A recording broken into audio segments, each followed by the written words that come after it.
एक बार कोई एक मंदिरे हूँ दर्शन करवा गयो ने, त्या कोई काउंटर पर एक वडील ने एक छोकरो पूछतो हतो।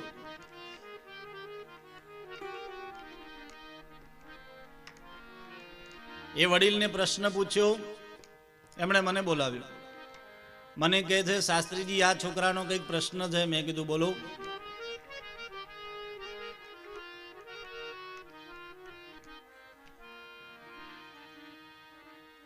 पेला छोकराए पूछ्યું, महाराज आ बधा महाराज धोती केम पहरे? मैं कीधुं आ तारो प्रश्न बहु सारो छे। आ बधा ब्राह्मण धोती केम पहरे? महाराज धोती केम पहरे?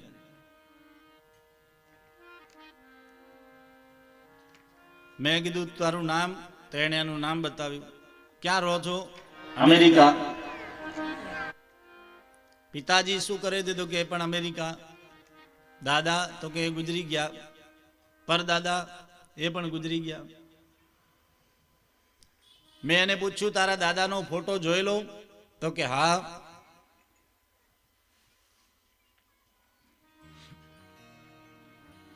तो ये तारा दादा ना फोटा में दादाए शू पहेर्યું तने याद छे? तो के हाँ, धोती पहेरेली छे महाराज। शू पहेर्યું तू? मैं एने कीधुं आ धोती खाली महाराज ब्राह्मण पंडित माटेनो ड्रेस नथी।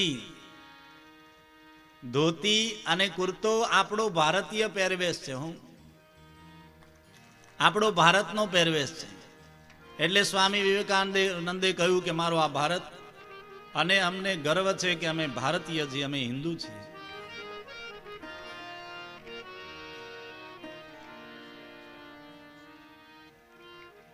गर्व से कहो हम हिंदू हैं।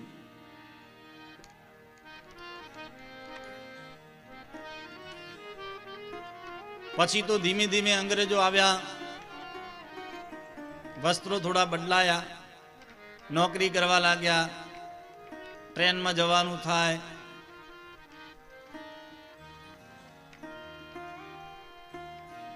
फ्लाइट में जवानुं थाय, स्कूटर चलावानुं, गाड़ी चलावानी, એટલે ધીમે ધીમે પેન્ટ શર્ટ આયા, લેગા જબા આયા, અને અત્યારે તો બધા કપડા આપણે પહેરીએ છીએ પુરુષો। પણ પરિવર્તિની સંસારે મૃતક કોવા ન જાયતે। સજ્જનો પરિવર્તન એ સંસારનો નિયમ છે। એમાં કોઈ આજે છે એ કાલે નહીં હોય, કાલે હતું એ આજે નહીં હોય। 10 મિનિટ પહેલા શરીર હતું એ 10 મિનિટ પછી બદલાશે। પરિવર્તન સંસારનો નિયમ છે। ચાલો હવે આ બાજુથી થોડો આ બાજુ આવું। ભાઈઓના કપડા બદલાણા પછી ધીમે ધીમે બહેનો માતાઓના કપડા બદલાણા। આપણો ભારતીય પરંપરાનો વેશ બહેનો માટે કયો છે? સાડી। આપણો તો અહીંનો સાડલો। પણ પછી તો બહેનો માતાઓ નોકરી કરવા લાગી, એમને સ્કૂટર ચલાવવાનું, એમને ગાડી ચલાવવાની, એમને પણ કામ ઉપર જવાનું। એટલે પછી શું થયું? એ પણ ડ્રેસ પહેરવા લાગ્યા। એક વ્યવસ્થા, સમય પરિવર્તન થતો જાય એમ વ્યવસ્થા વધતી જાય।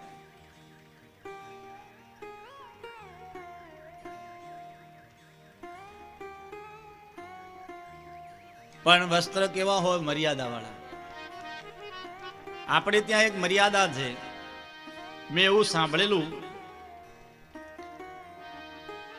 આપણા વિક્રમભાઈ મહારાજ રૈયાવાળા, એમની કથા એકવાર હું સાંભળતો હતો ને એમણે એક વાત શબ્દ સરસ કહ્યો કે બનાસકાંઠાની અંદર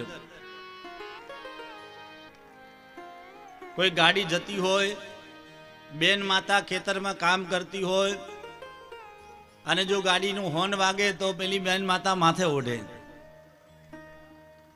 તરત માથે ઓઢે। મેં કીધું વાહ, બહુ સારું। એક મર્યાદા છે। પણ સજ્જનો ધર્મની દ્રષ્ટિએ કદાચ તમને કહું ને,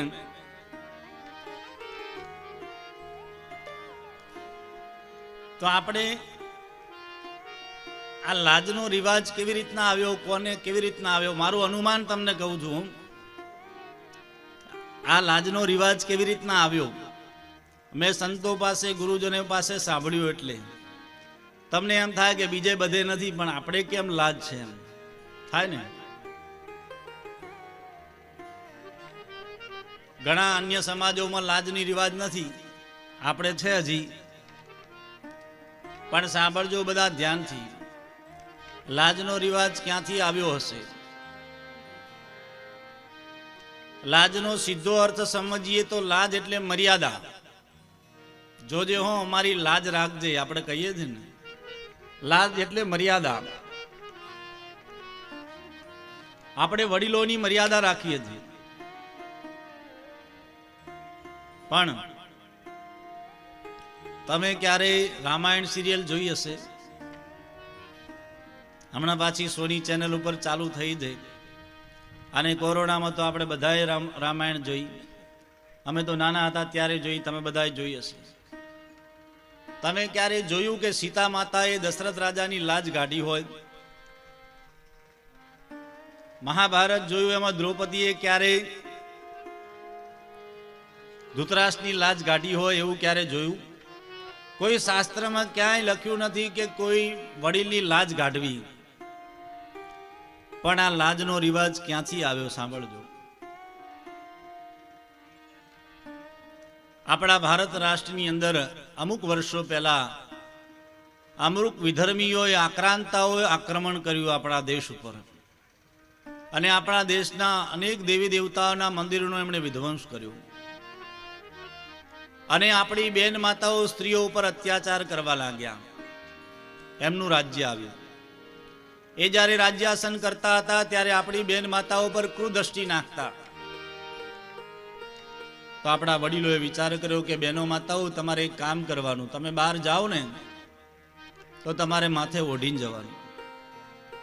એટલે સામે કોઈ વ્યક્તિ તમારી સામે કુદૃષ્ટિ કરે નહીં. બહેનો માતાઓ આ સિસ્ટમથી ચાલુ. માતાઓને એવું થાય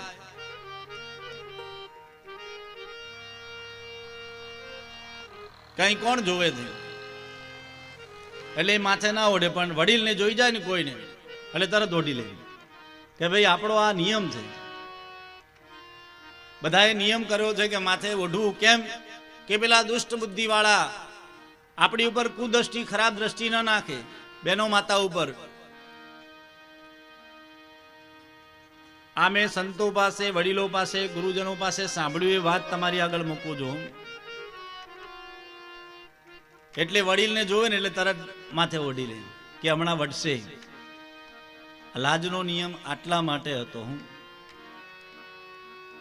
પણ અત્યારે આપણે એમ માનીએ કે ના, મોટાની લાજ રાખવી પડે.